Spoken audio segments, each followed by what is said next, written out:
Hi, and welcome to Eating Plebian, the site where the recipes are made up and the page views don't matter. Today we are doing twice baked potatoes. It's an absolute great side. One of the advantages of doing this is that if you have just a little bit of time beforehand, well, it doesn't usually really take that much more ingredients than you would use to put on top of the potatoes anyway.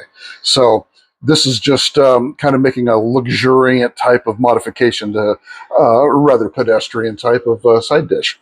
Anyways, I had some good steaks I was going to be using this evening, and we'll be making those. And uh, one of the things about steak is they're tremendously easy and non-labor intensive, which frees me up to have a little more time to do a upgraded side dish. So that's why we're doing that tonight. All right, let's take a look at the ingredients.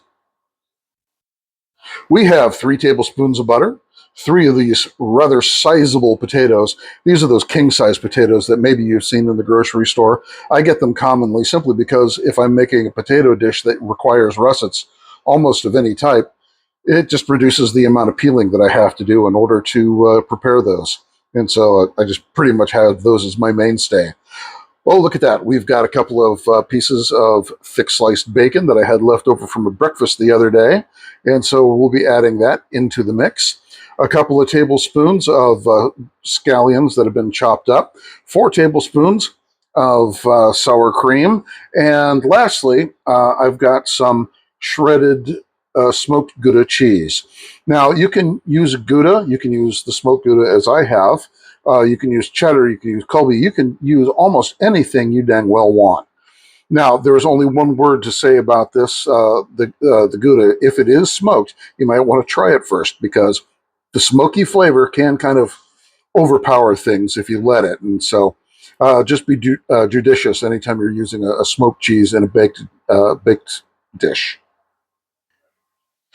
These potatoes are already pre-washed and still a little bit wet. That's fine. All we're really going to do is we're going to put them in the oven at 350. Normally, I would do it for 1 hour. But these are, as I said, some pretty big honking brutes. So I'm going to extend that time to 1 hour and 15 minutes. I'm also going to stab these things to let out steam. Occasionally, I've seen it happen where potatoes will actually blow up because of the steam inside increasing the pressure, and finally it lets go, and you've got a real mess on your hands. So anyways, I'm just going to take these and I'm going to chuck them in the oven.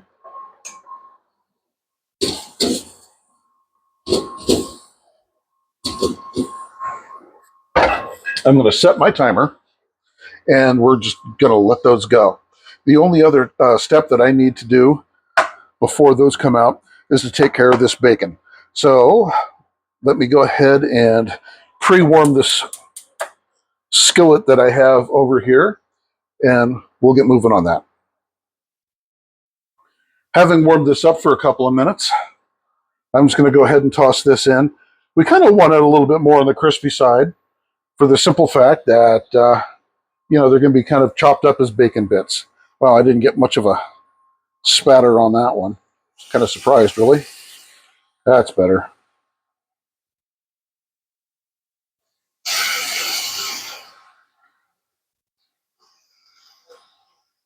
Come here, you. There we go.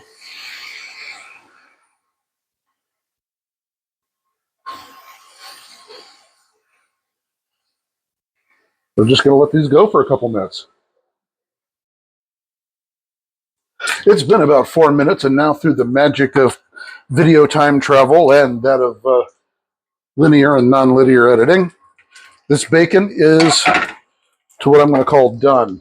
So I'm simply going to take it and a bit of paper towel here just to soak things up, put it in a bowl,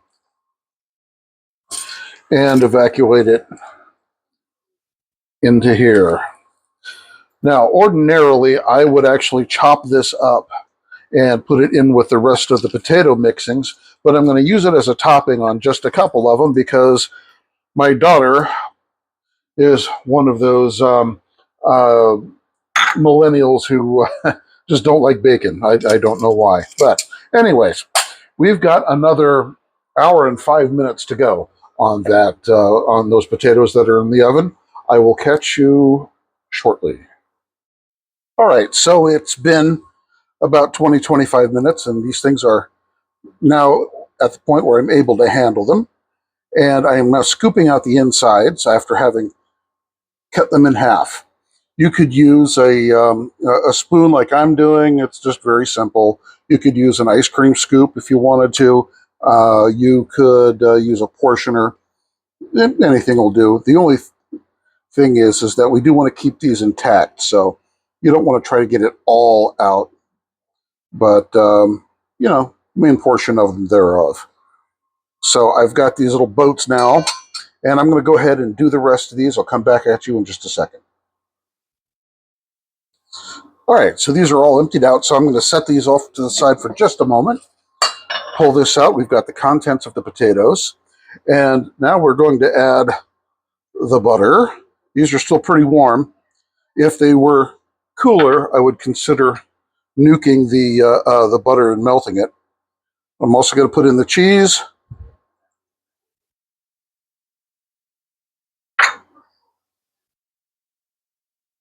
the sour cream,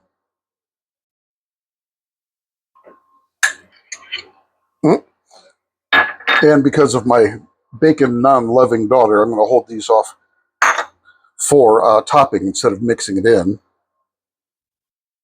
The scallions I've got. I'm going to put in a good between a half a teaspoon and a teaspoon of salt. About there.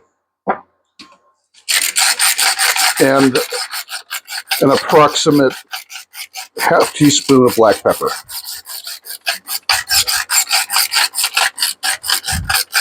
Maybe a little bit more.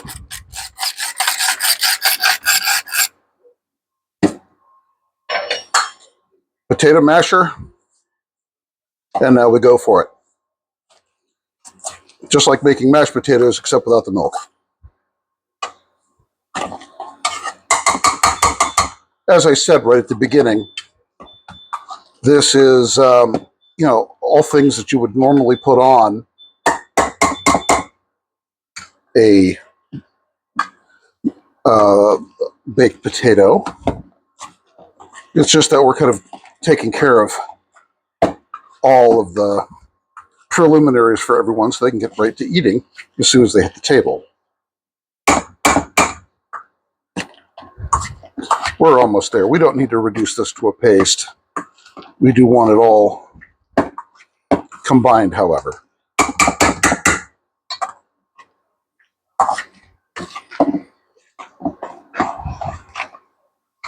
All right. I think that's as far as we need to take it.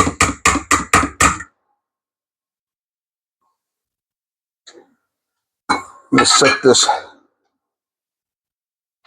back over to the side for just a moment.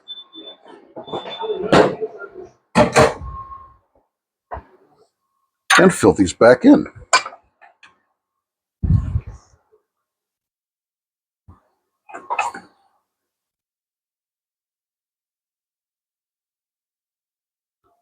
All right, I'm going to fill all these. Be right back. All complete. And so I've divided the filling up to use up the available space inside of the twice baked potatoes. So I've got just a little bit more I want to add. Here is some ground paprika. I'm going to add a little bit of this just for color.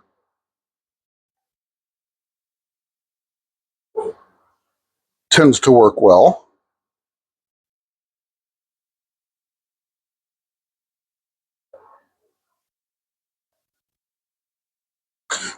Do yourself a favor. Make sure it's not hot. And the aforementioned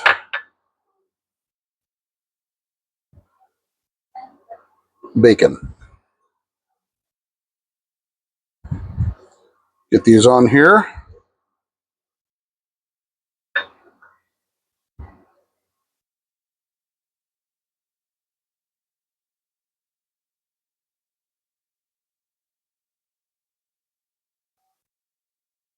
There.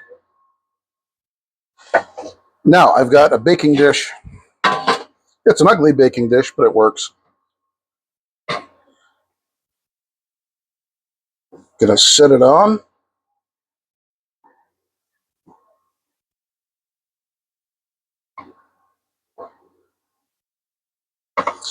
And I've kept the oven on. It's at 375 degrees, which is what we were baking potatoes on. I'm going to knock it down to 350, so just mild, for 20 minutes. And then these should be complete.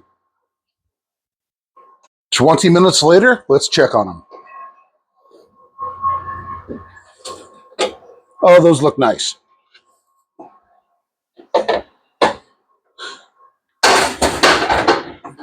As I cause a major ruckus inside of my house. All right, I'm going to get these taken off. I've got my knife on standby for underneath duty if I need to.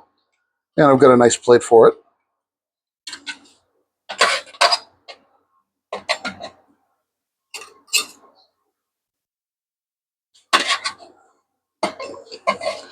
Even if some of the butter and stuff like that hasn't melted from the mixing process, they certainly will have been now. There we go. And that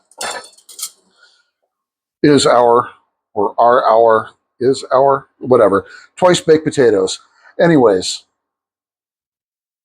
I hope you've enjoyed today's recipe, and thanks once again for coming to Eating Plebian, and thank you.